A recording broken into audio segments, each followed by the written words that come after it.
And on to the next Pringles flavor as I attempt to taste every Pringles flavor that's been released in the last 6 months, plus some from Asia. Over 30 Pringles in less than 30 days. This one right here is very specific. This is Pringles barbecue brisket, and specifically, it is Texas barbecue brisket. So it's not just barbecue, and it's not just something from Texas. It's very specifically a type of meat, which is cooked low and slow in Texas. Now, I accidentally spent several decades in Texas. I had gone on vacation and suddenly realized, wow, I've been here for almost 30 years. So I did get a lot of experience with Texas barbecue, found my favorite places, learned how to smoke meats, and it remains one of my favorite hobbies to this very day. I have a smoker in the backyard, and it's just an absolutely lovely experience. Now, as far as my favorite barbecue place down there in Texas, that would have to be Salt Lick BBQ. That place has been around forever, and if you want a little story on Salt Lick Barbecue, our family's favorite place to eat and barbecue anywhere in the United States, it's in Driftwood, Texas, in the hill country outside of Austin. See this picture right here? This is a variation of a different picture of the grill, where one of their competitors, Dickey's Barbecue, which Texans at one time called it the McDonald's of barbecue. It was pretty much a fast food style barbecue place, which should have been a little bit suspicious because there was no smoke coming out of those locations. And I think they're all out of business now. But they are still selling sausage under that brand name through Walmart. And the Dickey's company apparently, allegedly, took a picture of the Salt Lick Barbecue, one of their competitors, and used it to sell a competing inferior product on Walmart. I documented that. If you want to see that, there's two videos on this channel. Just search for Texas barbecue scandal. And Walmart ended up removing the picture. So, taking a look at Salt Lick, here is a typical meat plate here. These are the beef ribs, which I think are only available on Sundays. And of course, you have some smoked sausage and brisket, which I like to call meat candy. It's basically where you smoke it low and slow, and for a long time, it melts in your mouth. When you leave some of these smokehouses in Texas, you can't even wash that smoke smell out of your clothing, and you can taste Texas meat candy for the rest of the day. Now, over here in California, it seems as if something got lost in translation. There's very few Texas style smokehouses in California, and a very unfortunate trend is Californians burning meat on an open flame, which is just it's absolutely ridiculous. And I don't understand how there could be that much lack of communication between Texas and California. But hey, stranger things have happened.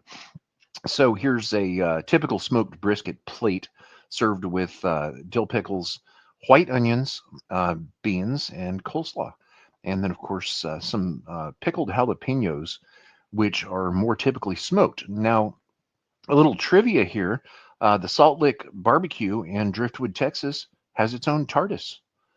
Yep, the roof's shaped a little bit different. And if you don't know what the TARDIS is, that is a British police call box, which is also a time machine in the Doctor Who television series Doctor Who that started in 1963. Call boxes actually originated in Albany, New York, before they became a thing in England. But you don't want to tell that to a Doctor Who fan. That can upset them. So anyway, let's take a look at the nutritional information. I'm always looking for sodium, and these are high. 240 milligrams of sodium. Let's take a look at the ingredients.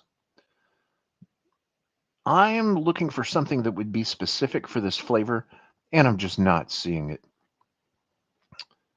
Not seeing anything in the ingredients right here that would cause a barbecue flavor. All right, so let's get these things open, see what they taste like.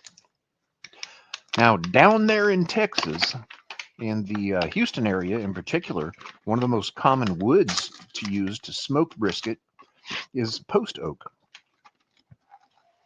And here in California, I am presently using manzanita wood, which is rather rare, but fortunately, one of my neighbors owned a lot up in the woods that had a manzanita grove, and it needed to be cleared for a home. So I was able to get about a lifetime supply of manzanita wood for smoking my briskets and sausages and anything else. So that's what a Texas barbecue brisket Pringle looks like. I'm getting absolutely nothing on the nose other than just a standard dehydrated potato smell of Pringles. Let's give it a go. Let's see what these taste like. Wow.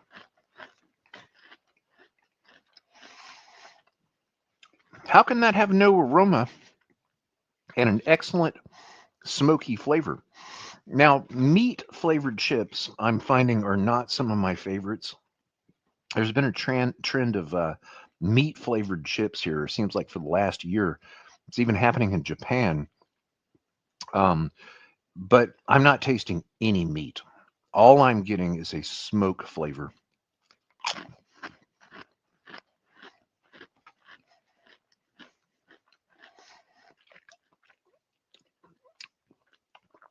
And it's not mesquite and it's not oak.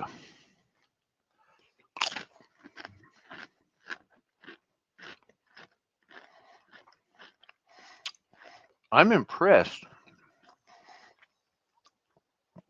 that the smoke flavor doesn't really taste all that artificial. Now, take the term barbecue, consider a barbecue flavored Lay's. That's a much more general barbecue flavor, which tends to have a tomato flavor with it. I'm not getting any of that barbecue sauce tomato flavor with these. I'm pretty much only getting the smoke.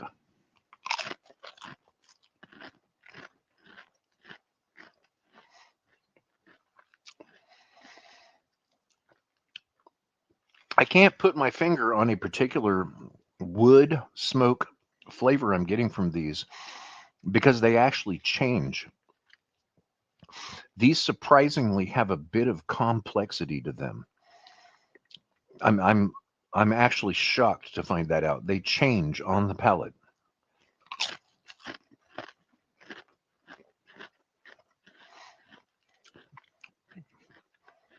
There's a real high note of smoke in the middle, and then it just dies out after that. Sort of like a Gatorade chewing gum, where it tastes really good and juicy at first, and then after about 2 or 3 minutes, it's that flavor is gone. These have they have an initial start. I would say on a scale of 1 to 5 is or 1 to 10 is like about a 6, and then it bumps all the way up to 9, and then back down to just 1.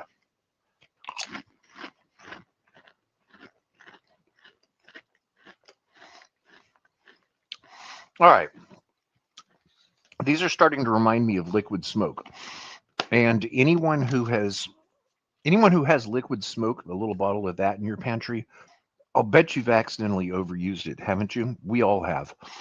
And that's something that you can't fix. Two things you can't fix with food: too much salt and too much liquid smoke. And these are getting intense.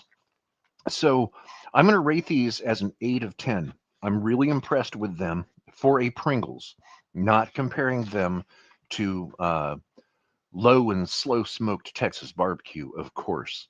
I'm getting no meat flavor, which I'm kind of thankful for, and they're really salty. Uh, so would I buy them again? Maybe so. Maybe so. Barbecue flavored chips have always been some of my favorites since I was a little kid, and they could have been one of the first flavored chips that I ever tried.